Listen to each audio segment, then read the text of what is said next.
Folks, in case you don't recognize the picture of the woman on the screen, that is Sandra Day O'Connor.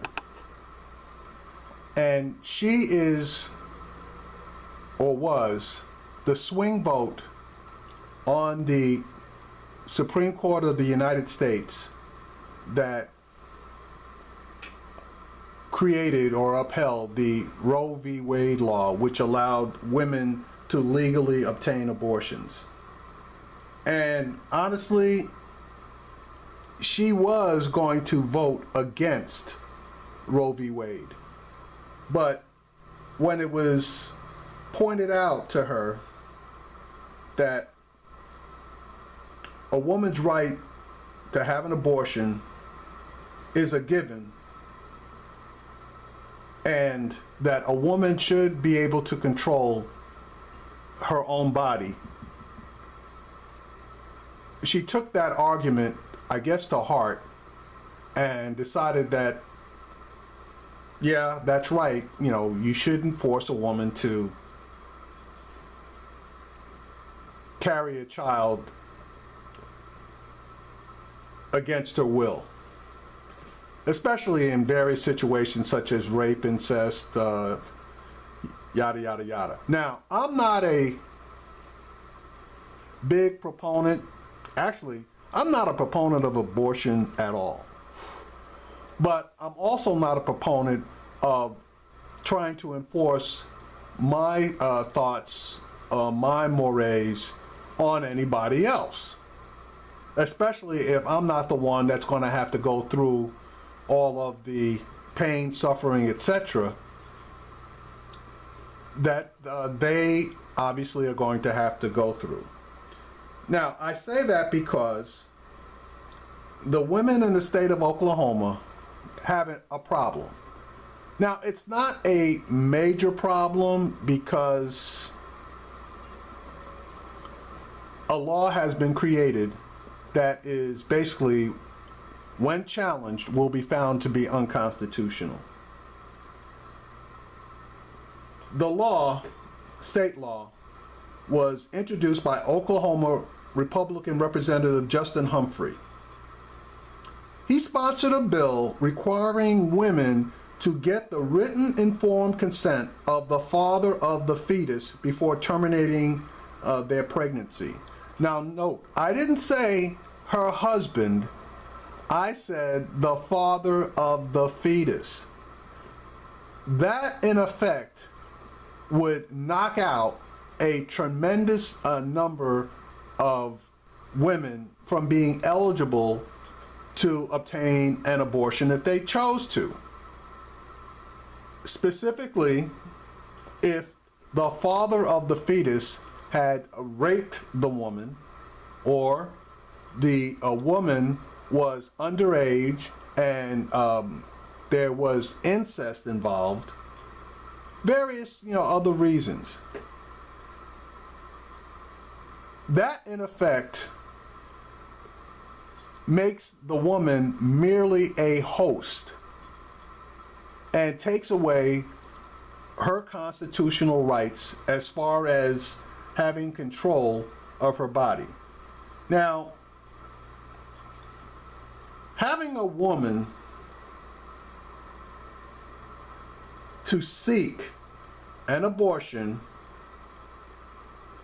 by requiring her to provide in writing the identity of the father of the fetus may be problematic.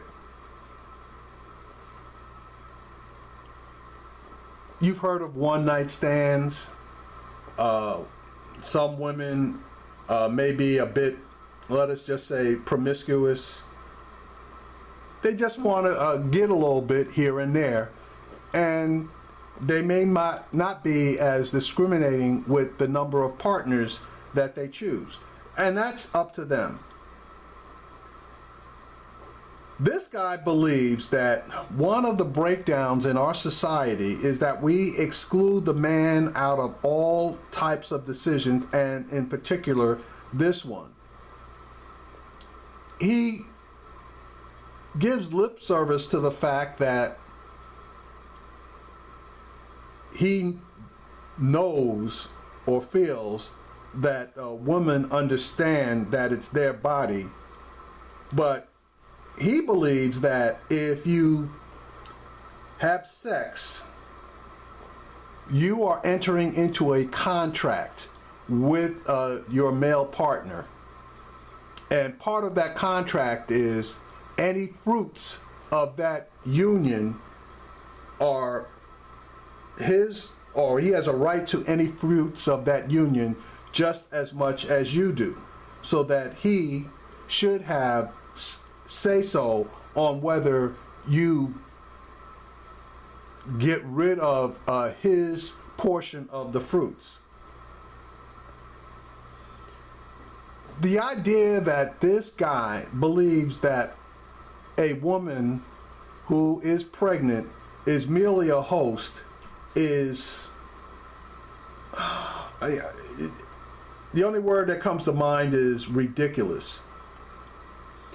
Now, the 14th Amendment guarantees women the right of life, liberty, and property. It also guarantees them the right of due process of law.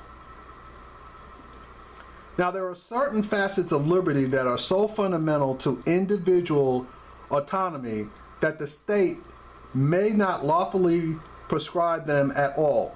No amount of due process can make up for the resulting infringement on personal freedom, i.e., forcing a woman to carry to term. Abortion is one of these areas where the due process clause includes the ability of women to control their reproductive lives. As I indicated earlier, our Constitution allows women to make choices about sexuality and reproduction, whether to have sex, not to have sex, with whom, whether to get married, and to whom, whether to use birth control in or out of marriage, or whether to carry a fetus to term. If the state interferes with this, it would rob women of their personal autonomy, which is obviously protected by the Constitution. It would strip them of their decision-making powers and place that authority in the hands of the state, i.e., men. Nah, that's just not going to cut it. So, again, in the state of Oklahoma, they passed this bullshit law that basically are declaring women who become pregnant as hosts. And the first time that something goes down with this one and it's challenged, I doubt that it's going to make it past of the whatever the district is that controls oversees Oklahoma, their particular court of appeals.